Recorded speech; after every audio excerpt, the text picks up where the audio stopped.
யாரோ என் நெஞ்சை திண்ணியது, ஒரு விரலாலே தூங்கும் என் உயிரை தூண்டியது. யாரோ என் கனவில் பேசியது, இரு விழியாலே வாசம் வரும் பூக்கள் வீசியது. தூரத்தில் நீ வந்தால் என் நெஞ்சில் பூகம்பம், மேகங்கள் இல்லாமல் மழைச்சாரல் ஆரம்பம். முதலும் ஒரு முடிவும் என் வாழ்வில் நீதானே.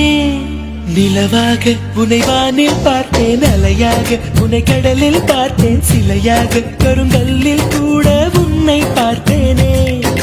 மானாக உன்னை மலையில் பார்த்தேன், தேனாக உன்னை மலரில் பார்த்தேன், மயிலாக உன்னை வேடன் தாங்கள் காட்டில் பார்த்தேனே.